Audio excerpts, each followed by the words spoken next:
श्री वल्लभाधीश की जय। विरहानुभवैकार्थ सर्व त्यागोपदेशकः भक्त्या चारोपदेष्टा च कर्म मार्ग प्रवर्तकः। 18वें श्लोक का जो ये प्रथम नाम है, विरहानुभवैकार्थ सर्व त्यागोपदेशकः, इसका अपन स्मरण कर रहे थे। देखिए, विरह का अनुभव माने जैसे अपन ने अभी कीर्तन करे, इसमें जो आनंद रस का अनुभव हुआ, ठाकुर जी की रसात्मक लीलाएं होती हैं और वहाँ को जो आनंद रसात्मक अनुभव होवे वो कहाँ होता है? विरह में होगा। अहर्निश अगर उसका रसपान ठाकुर जी कराए तो विरह में कराते हैं। और विरह जो दान है ये पुष्टि मार्ग में फल माना गया है। पुष्टि मार्ग को फल है, विरह को दान। अब ऐसा विरह का दान महाप्रभु जी करते हैं, अपन चाहकर प्राप्त नहीं कर सकते। खाली मुंह लटका के बैठना विरह नहीं, विरह अंदर से होता है। तो ऐसा विरह अपने में कब प्रकट हो? जैसे देखो, प्रभु रास का सुख दिए और उसके बाद अंतर्ध्यान हो गए, तो ब्रज भक्तों को ऐसे लगा उनके प्राण निकल रहे हैं प्रभु के पधारने के बाद। वो विरह, प्रभु के बिना जब रहा नहीं जाए, ये जब मन की स्थिति हो जाती है ना, तो उस समय प्रभु भी अपने बिना एक पल नहीं रह सकते। संयोग रसात्मक सुख, ये जो श्रृंगार रस है माने प्रभु का प्रेम रस, ये दो दल में होता है, विप्रयोग और संयोग। तो जो अभी अपन ने देखा, महाप्रभु जी रास लीला एक तात्पर्य, रास लीला का जब और वो कथा प्रदान करते हैं, वो संयोग रसात्मक सुख है। क्योंकि जब तक संयोग सुख नहीं मिलेगा विरह भी नहीं होगा। तो इसीलिए जब जब ऐसा प्रसंग आयो है तो पहले संयोग का सुख मिला है। अगर अपन सेवा ही नहीं करें तो सेवा के बिना दुख कैसा? बल्कि दूर से देखने वाले को तो ऐसा लगता है, अरे बाप रे, सेवा माने भाई ये तो बहुत बड़ी बात है। तो इसलिए हम तो इससे दूर हैं, बड़े मजे में। वो सेवा नहीं करके आनंद में ऐसा महसूस करते हैं। और जो सेवा करता है उसको तो रसी रस से भरा रहता है, उसका तो रोम रोम रस से भरा रहता है। सूरदास जाके हरि सेवा पारस सो कहा काम, सूरदास जी कहते हैं जिसके हरि की सेवा है उसको पारस से क्या काम। वो पारस जिसको मिल जाए तो पूरे हैदराबाद के लोहे को सोने में परिवर्तित कर दे, पूरी वर्ल्ड की आइस इस पे हो सकती है, ऐसा पारस मिल सकता है भाई। लेकिन ऐसे पारस जो है लोहे को सोना बनाता है, लेकिन पारस किसी को पारस नहीं बनाता। लेकिन भगवत स्वरूप, भगवत नाम ऐसा है कि पारस से भी करोड़ों गुना ज्यादा कीमती है, अपने जैसा बना देता है। अपन बोलते हैं ना भगवदीय तादृश, ये तो आजकल एक ट्रेंड हो गया ऐसा बोलने का, ताकि अपन सब दासानुदास हैं, वैष्णव के दासानुदास हैं। अपनी तो बस सबकी यही अच्छी बात है कि अपन दासानुदास ही हैं, कम से कम वो तो हैं, इसमें कोई शक नहीं। इसमें भी डाउट मत करना कि हम हैं कि नहीं है। अगर वो नहीं रहेंगे तो फिर और क्या रहेंगे भाई? वैष्णवन के दासानुदास बने रहो। जगत के जितने भी वैष्णव हैं उनकी जो सेवा कर रहे हैं, उनके दास हैं, उनके अपन उनके चरणों के दास, अपना बस ये स्वरूप। तो वो प्रभु साक्षात ऐसा अलौकिक सुख प्रदान तो करते ही हैं। ऐसा अलौकिक स्वरूप, ऐसा अलौकिक आनंद के जो रस शिव जी, ब्रह्मा जी, लक्ष्मी जी आदि को दुर्लभ है, ऐसा रस महाप्रभु जी ने कृपा करके प्रकट कर दिया और रोज अनुभव कराते हैं। अरे वो अनुभव कब होता है? कीर्तन का रस कब अनुभव हुए? कीर्तन के भाव में। अब देखो ना, 40 दिन निकल गए, वो जैसे ऐसा हो जाता है भाई, नागरी नायक। तो एक जगह कथा चल रही थी, बहुत सुंदर कथा थी, 9 दिन चली रामायण की कथा। खूब सीता जी के गुणगान गाए गए, खूब राम जी के गुणगान गाए गए। एक भक्त, बहुत भावुक भक्त थे, आखिरी में भेंट जब धरने आए, भाई वो जो कथावाचक जी को, वक्ता को वंदन करने आए, लेकिन क्या सुंदर कथा कही, बहुत सुंदर कथा कही। लेकिन एक बात समझ में नहीं आई। तो उन्होंने कहा, भैया क्या प्रेम से आके बोल रहा है, कितनी सुंदर कथा, इसको कितने प्रेम से यानी कथा सुनी है। उसने कहा महाराज एक बात समझाओ, आखिर ये सीता है कौन? सीता राम को क्या लगती है? बेचारे वक्ता परेशान हो गए कि पूरे 7-9 दिन जिनकी मैंने कथा कही, अब आके यही पूछ रहा है कि भाई सो सीता कौन है और सीता क्या लगती है। तो आखिर इसने कहाँ से सुना होगा मेरी कथा को, इसकी कंटिन्यूटी कहाँ होगी? नहीं, ये कोई इससे एडजस्ट नहीं होता है। तो मैंने ऐसे ही, देखो भाई बुरा न मानो, हो रही है होरी में थोड़ा बहुत तो होता ही है ना, फिर पता कैसे चले अपने गिरिराज बाबा को कि ये लोग भी हास्य विनोद और आनंद कर रहे हैं। हाँ, रंग का हास्य विनोद आनंद। तो नागरी नायक सब सुखदायक, ऐसा जो एक पद है बसंत के अंदर, बहुत सुंदर पद है।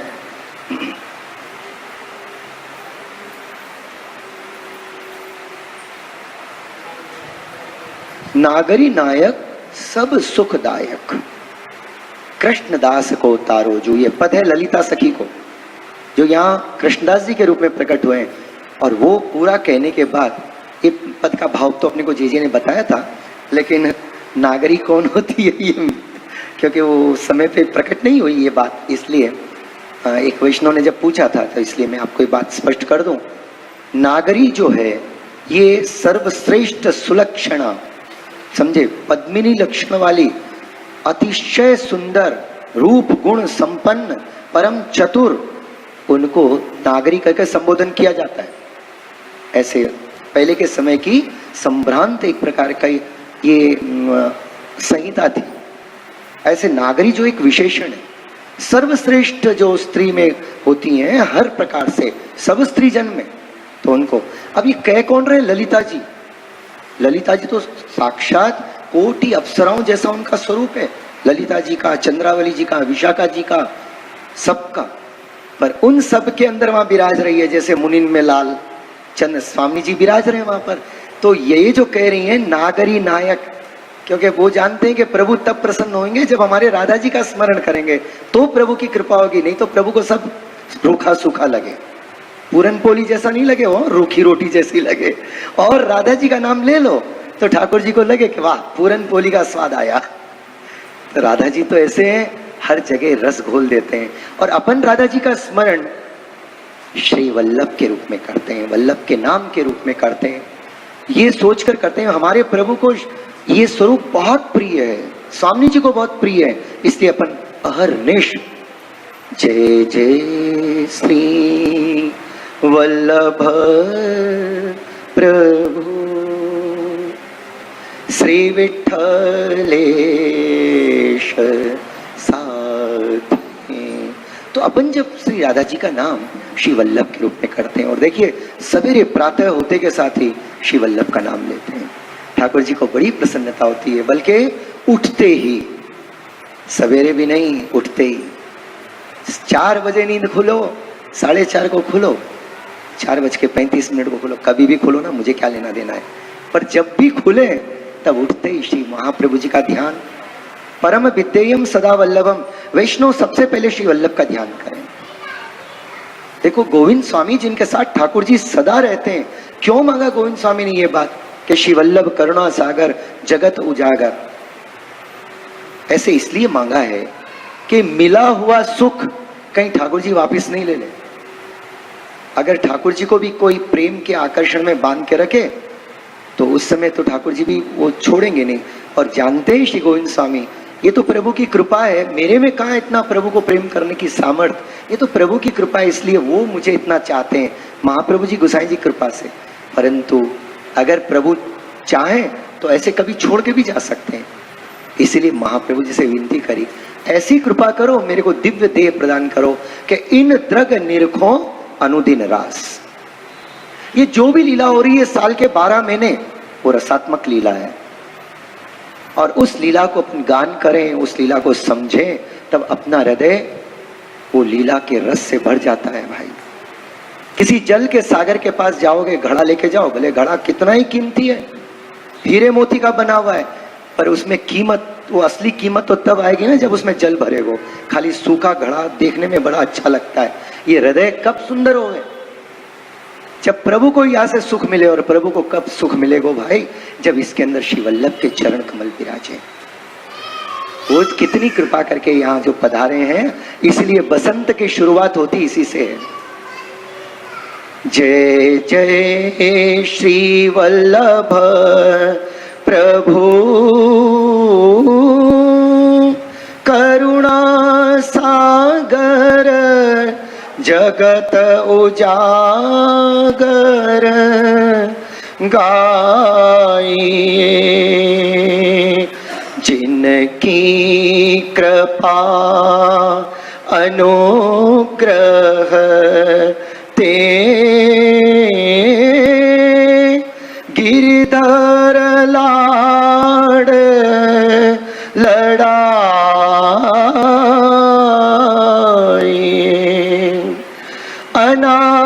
अनायास सब सुख को लहिए,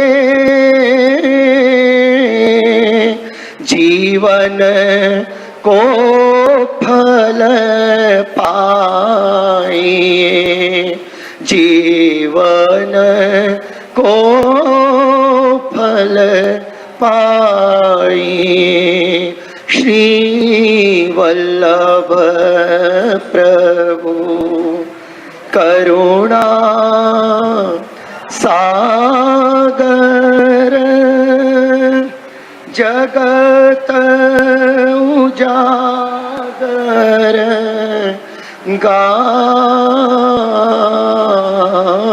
गाइए। तो ऐसे कृष्णदास जी कह रहे हैं, कृष्णदास जी स्वरूप अपने ललिता स्वरूप कृष्णदास जी कह रहे हैं, नागरी नायक सब सुखदायक।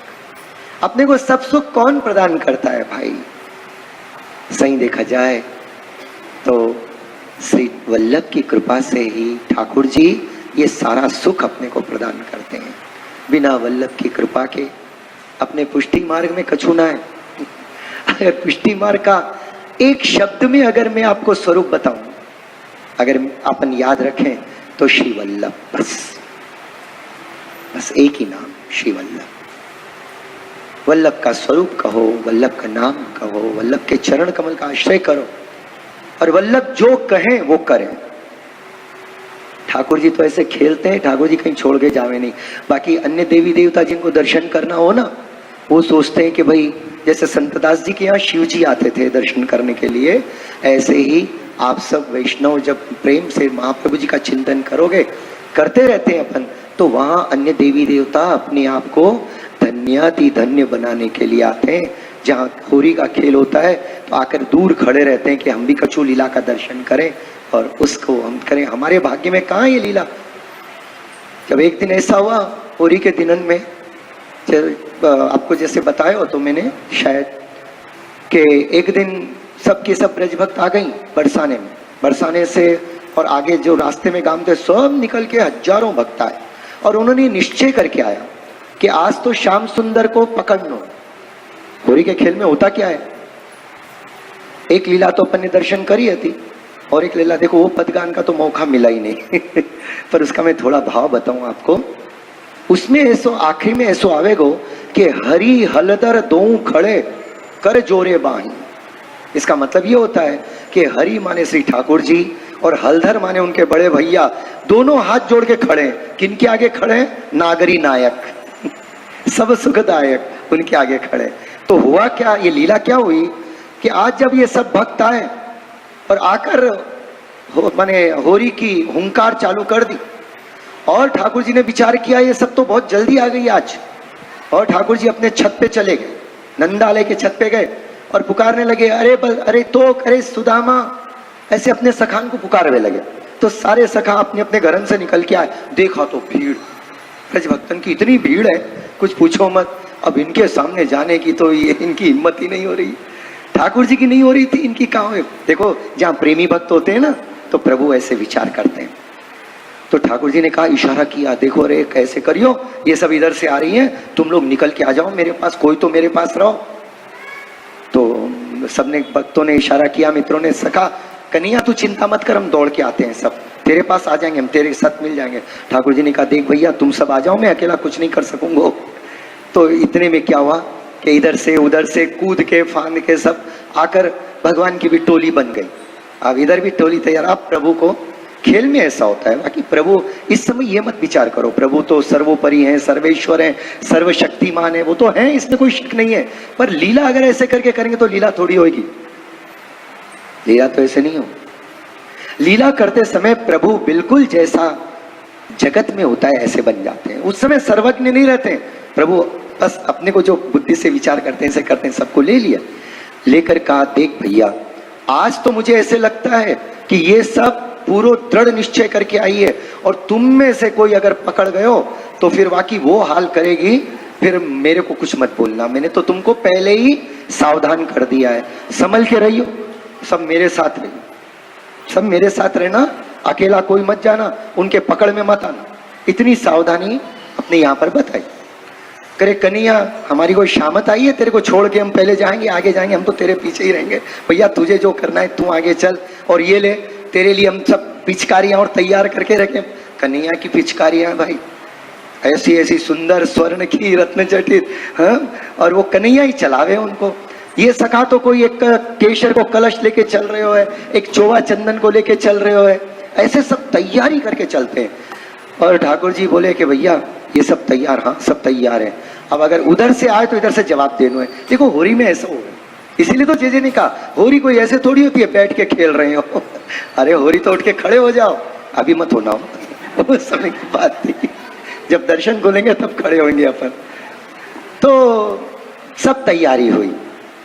इधर क्या हुआ कि स्वामी जी ने कहा कि कन्हैया ने तो पूर्व अपने सखान की टोली पूरी तैयार कर ली है, पर आज कैसे भी हो कन्हैया को आज पकड़ना, और केवल उनको ही नहीं उनके बड़े भैया को भी पकड़ हुआ है।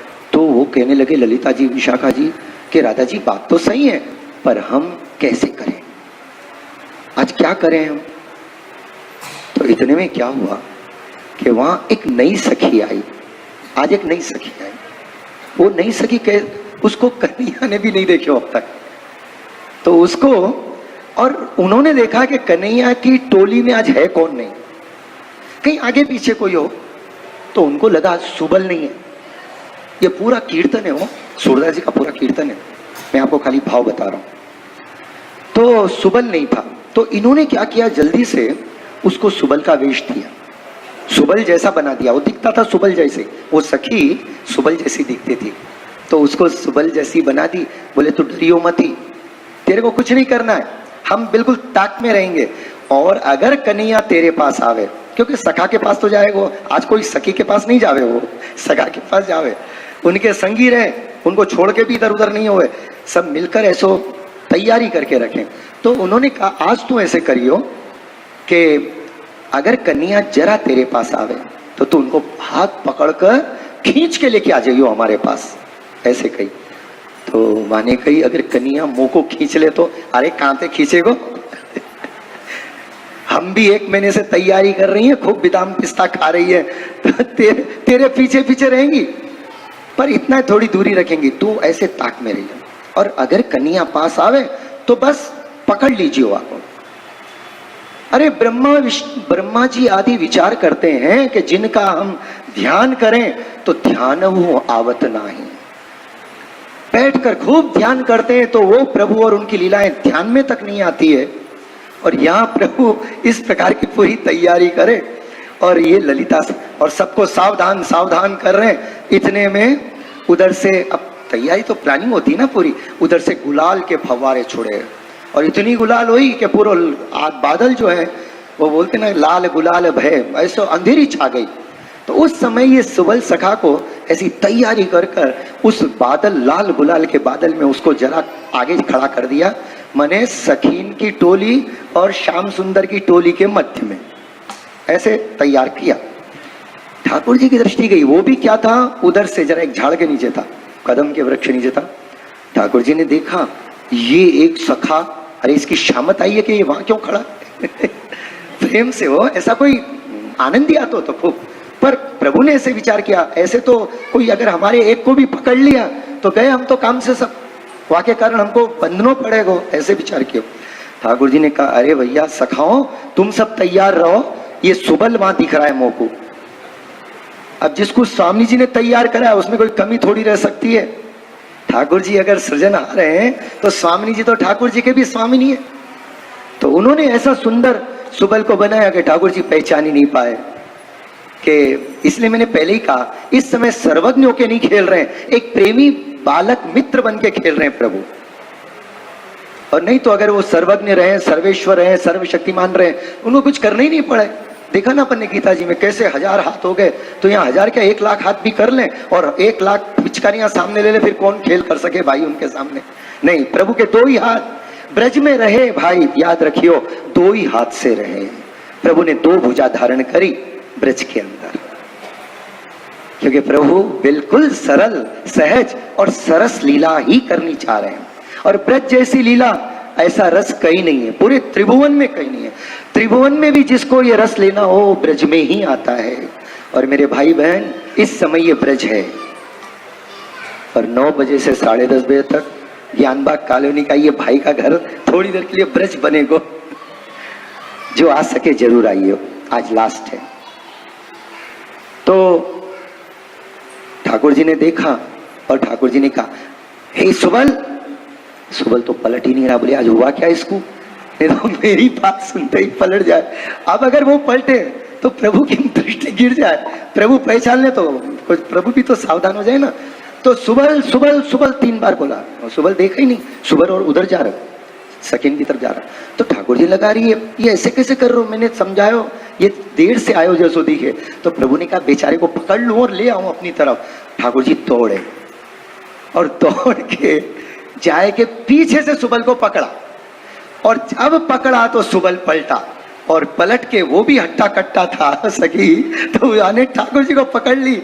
और जो ही माने पकड़ी, स्वामी जी ने इशारा किया और तो फिर टोली की टोली सब गोपीजन की जाए के ऐसे चारों तरफ से घेर लिया। प्रभु ने विचार किया 2 मिनट में क्या हो गया ये। अरे मैं तो विचारते ही रह गए हो, सुबल को सावधान करने रह गए हो। सब सखान को मैंने सावधान कियो, भैया सावधान रहियो, कोई पकड़ में आएगो तो मेरी जिम्मेदारी नहीं है, मैंने तो पहले ही बता दियो। तो सब सखा तो रह गए सावधान, और प्रभु स्वयं उनके बंधन में जाके बंध गए।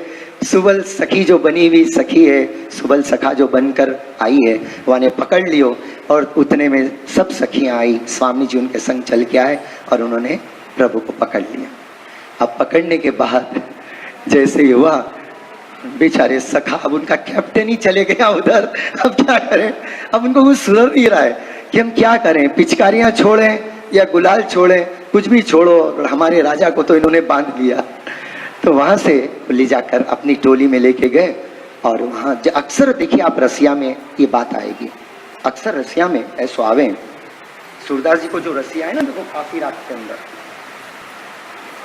ब्रज में हरि हो, पेज नंबर 16, होरी मचाई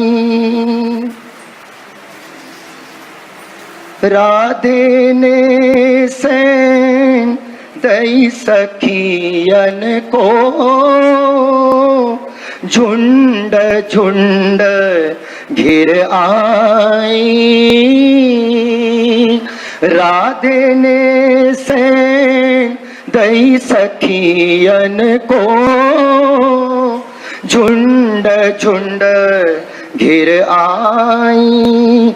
लपट झपट गई श्याम सुंदर को, लपट झपट गई बरबस पकड़ ले आई। लाल जी को नाच नचाई, लाल जी को नाच नचाई। आज ब्रज में हरि होरी मचाई। पहले तो खूब नचाया ठाकुर जी को। एक सखी आवे, कभी कोई एक सखी ठाकुर जी के 2 हाथ पकड़े, कभी 2 सखियां आवे और एक हाथ पकड़े और अपने संग खूब नचाए। अब तो जैसा वो करें, वे कहें वैसे ही उनको करना पड़े। हाँ, तो खूब कर रहे ठाकुर जी को भी अंदर से तो आनंद आ ही रहे हो रहे। तो अब खूब पहले तो थोड़ा नृत्य कियो, सखा दूर दूर से देख रहे हैं कि हमारे श्याम सुंदर के साथ ये सब क्या कर रहे हैं। ऐसे। अब सोच रहे हैं कि इनको हम कैसे निकाल के लावें, पर ये तो सोचते रहे और वहां खेल आगे बढ़ते गए हो। अब इतना ही नहीं, इतने में स्वामी जी ने इशारा किया हो, खेलन में जैसे राजा क्या करते हैं, आज्ञा देते हैं, लड़ने वाले सब सिपाही लोग रहते हैं, ऐसे अपने सब ब्रजभक्त ललिता जी, विशाखा जी की उनके अधीक्षता के अंदर ये सब लीला करते हैं। और जब हो जाए आखिर में सिर्फ स्वामी जी पधारते हैं, रहते सबके मध्य में, सबके ऊपर विराजते हैं ऐसे। तो अब राधा जी ने संकेत किया, चलो अब एक काम करो, एक को कहा कि इनकी मुरली छीन लो। प्रभु को मुरली इतनी प्यारी है, प्रभु कभी वो मुरली इवन रात में सोते भी हैं ना तो अपने सिरहाने रख के सोते हैं। तो मुरली को देखे तो प्रभु को बहुत सुंदर नींद आवे, बहुत अच्छी नींद आवे। प्रभु मुरली के बिना प्रभु व्याकुल हो जाते हैं। तो मुरली ऐसी अलौकिक है, श्याम सुंदर हमेशा उसको अपने पास रखते हैं। तो पहले ये जो प्रभु की प्रिय है, तो इन सखियों ने सोचा, स्वामी जी ने कहा उस प्रिय के कारण, वो तो हमारी सौत है, प्रभु बार बार उसी को देखते हैं, बार बार अपने अधर रूपी गद्दी पर उसको पधराते हैं और हम यहाँ खड़ी खड़ी प्रभु को देखती रहती हैं। पहले तो एक काम करो, ये मुरली को छीनो, ये सखी को छीनो पहले। तो प्रभु से इसलिए मुरली ले लेते और उसके बाद फिर प्रभु को ऐसे ऐसे सुंदर के लेके ही आते हैं वो साथ में, सब ऐसा करना ही है। तो ठाकुर जी को सुंदर घाघरा, चुनरी और साड़ी ये सब प्रभु को पहनाते हैं। छीन लई मुरली पीतांबर, शिरते चुनर ओढ़ाई, बेंदी भाल नयन बिच कजरा, बेंदी भाल नयन बिच कजरा, नक बेसर पहराई, मानो नई नार बनाई, आज ब्रज में हरि होरी मचाई, आज ब्रज में हरि हो। तो ऐसे ठाकुर जी को वस्त्र पहना दिए, नर से नारी बना दी, मोहन से मोहिनी बना दियो, आंखन में वैसे तो इतने त्रिभुवन में सबसे सुंदर हैं, और वो जब नारी का वेश लेते हैं तो सब क्या, शंकर जी भी मोहित हो जाए। इतने जो माने संयम के पराकाष्ठा पे पहुंचे हुए वो भी जब मोहिनी के दर्शन करते हैं तो ऐसे मंत्र मुग्ध हो जाते हैं, ऐसा सुंदर। अब जब स्वामिनी जी श्यामा सुंदरी को इतना बना दिया, अब तो सब सखियां उनको देख देख कर मोहित होने लगी, ये तो हमसे भी सबसे ज्यादा सुंदर लग रही है ऐसे। अब उस समय क्या हुआ कि इनको सब करने के बाद ठाकुर जी तो खड़े हो गए, ऐसे खड़े हो गए, उनके वस्त्र आदि तो पीताम्बर निकाल दिए थे, अब तो सार बना दिया। इतने में बलदाऊ भैया जब आए तो उन्होंने कहा उनको भी पकड़ के लाओ, और वैसे उनको भी ऐसे ही किया, आंखन में आंच दियो, काजल लगा दियो, लाल गुलाल से मुख कपोल लाल कर दिया। दोनों भाई यहाँ ब्रह्मा जी आदि दर्शन करते कहते हैं कि जिनका हम ध्यान करते हैं वो हमारे ध्यान में नहीं आवे, वो देखो हरि हलदर दो ठाड़े कर जोरे बाहें, उनके आगे हाथ जोड़कर खड़े हैं। ये है अपने